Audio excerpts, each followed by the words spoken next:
사실상 공개 처형과도 같았던 프리고진의 최후. 추락한 전용기에서 꺼낸 프리고진은 DNA 감식 없이는 본인 확인도 불가능한 상태였다고 하는데요. 러시아 당국은 사고 이후 솔선에서 보란 듯이 DNA 분석을 해줬고 공식적으로 예브게니 프리고진이 맞다고 확인해줬습니다. 푸틴을 배신했던 푸틴의 요리사는 그렇게 상트페테르부르크의 한 묘지에서 치러진 초라한 비공식 장례식을 통해서 고향 땅에 묻혔습니다. 그런데 사실 그가 이끌던 바그너 그룹에게 있어서는 이게 다가 아니었습니다.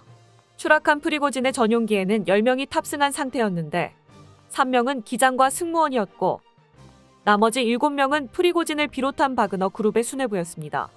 가장 큰 이슈가 되었던 것은 프리고진과 바그너 그룹의 공동 창업자 드미트리 우트킨이었지만 나머지 5명도 바그너 그룹 내에서 요직을 맡은 최중요 인사들이었다고 하죠. 즉, 푸틴의 복수로 현재 바그너 그룹은 수뇌부를 통째로 잃어버린 상태라는 것입니다. 이 때문에 바그너 그룹은 벨라루스의 폴란드 접경지 캠프를 철수시키는 등 일시적으로 와해되는 듯한 모습을 보였습니다. 그러나 주변국들에서는 공통적으로 이것이 결코 좋은 일이 아니라는 반응을 보이고 있습니다. 차라리 프리고진이 살아있는 편이 나았다는 말까지 나오고 있죠. 특히 폴란드는 이번 일로 고민이 더 많아졌는데요. 그런 와중에 한국에서 희소식이 전해져 오면서 근심을 덜었다고 합니다. 폴란드가 구매해 국경에 배치한 모든 K9이 동시에 강력해지는 방법이 나왔다는 겁니다. 자세한 내용을 함께 확인해 보겠습니다. 지난 8월 28일 폴란드의 군사 매체 디펜스24는 바그너의 향후 거취에 대한 논평을 게재했습니다. 바로 얼마 전까지도 바그너 그룹이 국경에 진을 친 상황이었던 만큼 폴란드에게 있어서 이런 분석은 매우 중요한 상황이죠. 폴란드가 보기에 이번 사건의 배후는 푸틴이라기보다는 러시아 국방장관인 세르게이 쇼이구에 가까웠습니다. 푸틴의 인간은 있었겠지만 직접적인 실행은 쇼이구가 맡았을 것이라고 본 것이죠. 실제로 쇼이구와 프리고진의 충성심 경쟁은 공공연한 사실이었습니다. 되돌아보면 둘의 갈등은 매우 노골적으로 격화되고 있었죠. 프리고진은 쇼이구가 제대로 탄약을 보급하지 않아서 바흐무트에서의 전투를 발목 잡혔다고 목소리를 높였고 쿠데타 당시에도 푸틴이 아닌 쇼이구를 타도 대상으로 지목했습니다. 이때 프리고진이 스스로 진격을 멈추면서 가까스로 살아남은 쇼이구는 더 이상 그를 살려둘 수 없다는 결론에 도달한 모양입니다. 프리고진 망명 이후 쇼이구는 바그너 그룹을 전선에서 빼버리고 그들이 인계받았던 지휘권을 회수했습니다. 또한 같은 편인 발레리 게라시모프 총참모장의 권한을 강화해서 러시아에 남은 바그너 잔당을 무장해제시켰죠. 이렇게 권력 암투에서는 쇼이구가 승리했지만 쿠데타 당시 영상과 증언 등을 통해 알 수 있듯 프리고진은 국내에서 꽤 높은 지지를 받고 있었고 그런 반면 쇼이구는 졸전의 책임론에서 벗어나지 못해 별로 인기가 없는 인물이었죠. 이에 쇼이구는 마침내 프리고진을 제거할 마음을 먹은 것으로 보입니다. 관련 증언에 따르면 러시아 국방부는 거사 전에 러시아가 바그너 그룹과 함께 진행하던 여러 국제적 사업에서 프리고진을 떼어놓기 위해서 사전 작업을 했다고 합니다. 시리아와 아프리카 등에서 러시아는 바그너 그룹 용병들을 통해 입맛에 맞는 군벌을 지원했고 현재 많은 곳에서 그들이 칠러 정권을 수립했다고 알려져 있는데요. 프리고진이 이들과의 사업을 핑계로 피신해서 지지 기반을 다시 모으지 못하도록 바그너 그룹 자체를 이들 사업에서 의도적으로 배제했다고 합니다. 그리고 이 다음은 우리가 알고 있는 이야기와 같죠. 폴란드 측 매체는 물론이고 총리 등 정치권에서도 이러한 정황으로 봤을 때 국경에서의 위기 상황은 전혀 수습되지 않았다고 판단하고 있습니다. 프리고진이 사고를 당하기 전부터 이미 해당 방면에서 바그너 그룹의 영향력은 없었기 때문입니다. 프리고진은 그냥 숙청될 순서가 돼서 숙청된 것일 뿐 프리고진이 제거되고 바그너 그룹이 와해되었다고 해서 국경에서의 위기 상황이 푸틴의 의지인 이상 상황은 나아질 것이 없다고 폴란드는 여기고 있습니다. 오히려 바그너 그룹을 거치지 않고 러시아가 직접적으로 벨라루스를 움직여서 폴란드를 겨누게 될 테니 프리고진이 살아있을 때보다 훨씬 위험하다고도 생각하고 있죠. 그래서 폴란드는 이 사건으로 되려 고민이 깊어졌습니다. 그런데 이런 와중에 들려온 희소식은 이런 고민을 조금이나마 덜어줬다고 하는데요. 한국이 개발했다는 K9용 155mm 사거리 연장포탄의 소식이었습니다. 한국에서 구매해오기만 한다면 폴란드가 구매한 사양을 비롯해 어떤 형태의 K9으로도 운용할 수 있을 것으로 보이는데요.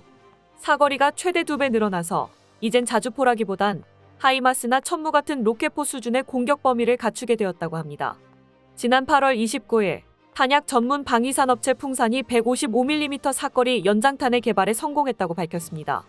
이 소식은 국내 언론들뿐만 아니라 외신에서도 빠르게 다뤘는데요. 풍산이 밝힌 바에 따르면 일반적인 양산 155mm 탄의 사거리 40km에서 약 50% 늘어난 60km까지 닿는 수준이 되었다고 합니다. 또한 같은 기술을 적용해서 개발했던 선행 모델 탄에 비해서는 2배 늘어난 수준이라고 하죠. 풍사는 이 새로운 포탄을 당장 내년 11만 4천 발가량 양산에 전력화시키고 한국군 포병 전력을 획기적으로 증강하는 동시에 수출 시장도 노리고 있다고 전했는데요.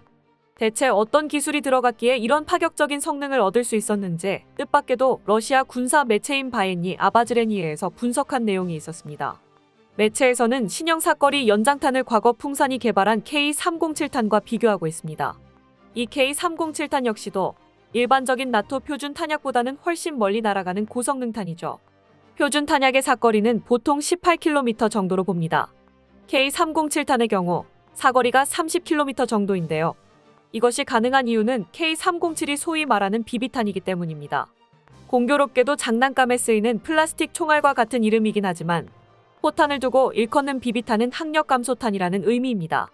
포탄이 날아갈 때에 그 속도가 워낙 빠르다 보니 포탄 후미에는 진공 공간이 생깁니다. 이 진공 공간을 메우려고 주변 공기가 들이치게 되고 이 때문에 생기는 난기류가 포탄의 자세를 흔들고 이것은 포탄 사정거리를 떨어뜨리는 큰 요인 중 하나라고 합니다. K307과 같은 항력 감소탄은 인위적으로 이 진공 공간을 없앰으로써 사정거리를 크게 늘리는 원리로 설계되어 있습니다. 포탄이 날아가면서 착탄할 때까지 최대 30초가량 후방으로 일정량의 가스를 분사함으로써 진공 공간을 채워버리는 것이죠.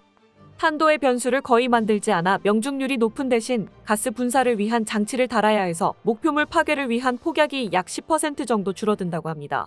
물론 사거리 증가 효과는 확실합니다. 18km 날아가는 포탄의 장약 10%만 희생하면 사거리를 무려 41km까지 늘릴 수 있죠. 러시아 매체가 분석한 바에 따르면 이번에 개발한 사거리 연장탄은 EK307로 얻은 기술력을 바탕으로 한 것으로 보인다고 합니다. 다만 기본적인 원리는 비비탄과 약간 다른 랩탄으로 분류되죠. 랩은 로켓 어시스티드 프로젝터의 약자로 로켓 추진 장치로 날아가는 포탄을 뜻합니다. 즉 가스 분사로 진공만 컨트롤하는 비비탄과 달리 불 붙인 추진제를 분사해서 아예 추진력을 더 늘려버리는 방식인 것입니다. 한국은 이미 미국제 랩탄을 한 종류 구매하여 보유하고 있지만 단점이 명확해서 K307에 비해서는 훨씬 밀린다고 평가받고 있었습니다. 기존 랩탄의 장약량은 약 6.8kg으로 표준 탄환에 비해 장약이 줄어든 비비탄의 장약량조차 8에서 10kg이 된다는 점을 생각하면 많이 모자란 수준입니다. 로켓 추진 장치의 부피가 상당히 크기 때문이죠. 또한 랩탄은 목표물 거리에 따라서 로켓 추진체의 연소 패턴이나 점화 타이밍 등 신경 쓸 점이 많아서 결과적으로는 명중시키기가 더 어렵습니다. 그러면서 늘린 사거리도 비비탄에 비해 모자란 30km에 불과했습니다. 그런데 한국이 이번에 개발한 사거리 연장탄은 뜻밖에도 이러한 한계가 있었던 랩탄으로 개발되었다고 하는데요. 일단 풍산이 밝힌 바와 같이 사거리가 60km에 달하는 수준이 되어서 K307에 밀리는 가장 큰 이유였던 사거리 문제는 해결했습니다. 그리고 나머지 문제는 러시아 매체가 분석한 바와 같이 비비탄의 기술을 일부 도입함으로써 해결한 것으로 보입니다. 랩탄은 실제로는 날아가는 동안 계속해서 로켓 추진하는 것이 아닙니다. 발사 후 포탑이 밀어주는 에너지가 남아있는 7초가량은 일반적인 포탄과 다름없는 방식으로 날아가죠.